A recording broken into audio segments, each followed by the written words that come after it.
And I want to go straight now to Jamil Jaffer. He's director of the National Security Law and Policy Program at the Antonin Scalia Law School at George Mason University. He also served as a clerk to Justice Neil Gorsuch. You'll recognize that name. And he served in the White House as counsel to President George W. Bush.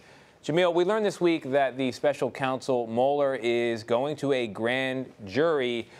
President Trump's lawyers say standard operating procedure, no big deal here. Political commentators seem to think pretty big deal.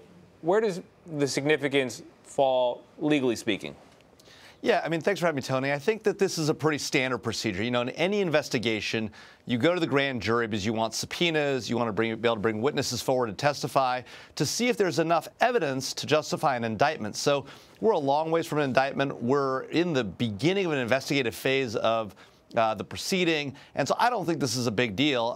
It's just sort of standard procedure at the Justice Department to impanel a grand jury to conduct your investigation. But is it not noteworthy that they are even looking at a grand jury? If there was a big nothing burger there, as some of President Trump's inner circle have said, would they even bother? Well, look, I mean, obviously, special counsel's been named. You have a hiring of attorneys for the team. Clearly, the special counsel thinks there's an investigation to be had here. Doesn't mean there's a crime. Doesn't mean there's an indictment to be had. It means there's an investigation to be had. I think that everyone understands that's going to happen, and that's going to move forward. And in fact, you know, I think the smart play for the White House is to sit back, let the investigation happen, and see what comes out of it, rather than engaging day to day. And in fact, they should focus on their agenda and try to move the nation's business forward, rather than sort of getting in the back and forth about the investigation. Indeed. Well, speaking of the smart play, the president's legal team has been fairly measured in its response to the grand jury, saying that the president is happy to cooperate. And then we see President Trump at a campaign-style rally Thursday night in West Virginia, where he went on the attack. I want to play a little bit of sound from that and then get your reaction. The Russia story is a total fabrication. It's just an excuse for the greatest loss in the history of American politics. That's all it is. Most people know there were no Russians in our campaign. There never were. We didn't win because of Russia. We won because of you. That I can tell you. Now, Jamil, when the president goes on the attack like that, whatever the effect is politically, are there potential legal problems for him speaking out?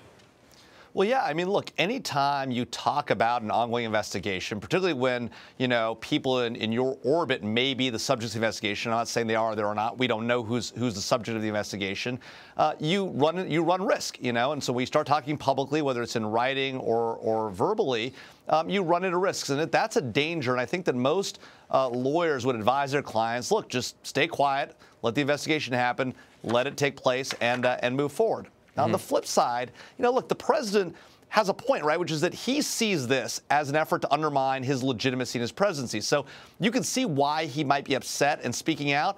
But from a legal perspective, in terms of legal risk to him and to the people in his orbit, it's probably a dangerous play. A dangerous play in part because as president, you have such a unique power to influence people's behavior?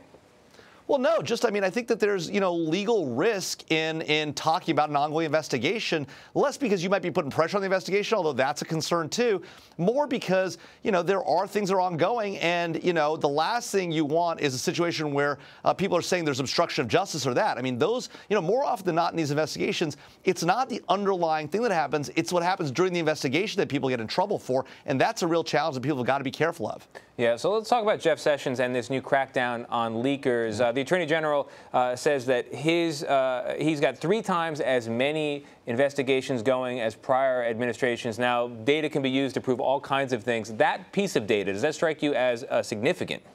Well, I think it is pretty significant because, you know, the Obama administration had a very significant uptick in leak investigations. And so if there's even more going on now, that's a pretty significant move. Now, it's important, I think, as you and Jeff did, to differentiate between, you know, sort of leaks in general, which I think the president talks a lot about, and national security leaks, classified information. Very different things. One is clearly illegal and a real problem and a real threat to our national security. And then there's leaks that are problematic and take place for a variety of reasons that are also problematic but are not sort of illegal and criminal in the sense of national security classified information leaks. Does the Attorney General run the risk of walking his boots over the First Amendment when he says things like, look, we support journalists, but at the same time, we won't rule out the possibility of pursuing media organizations that publish leaked information?